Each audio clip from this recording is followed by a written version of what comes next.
So Pope Francis, the one I perceive to be the future false prophet, is going to meet the president of Indonesia. Let's take a look. So here is the president of Indonesia, Jokowi, to discuss world peace solutions with Pope Francis. How is Pope Francis going to bring about world peace?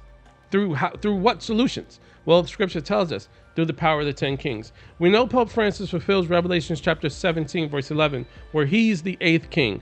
He's the beast of the sea. He's the false prophet.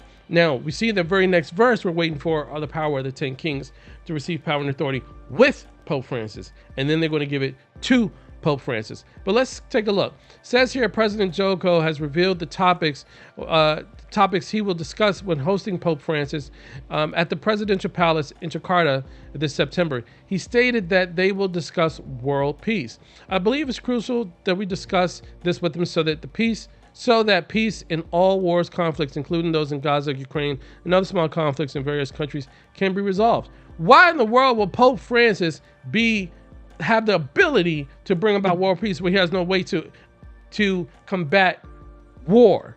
Well, that's because he doesn't have the ability yet, but he will through the power of the 10 kings when they give the power and authority to him. And again, it's not surprising because I just showed you a previous video where President Joko was just with Princess bin Salman of Jordan.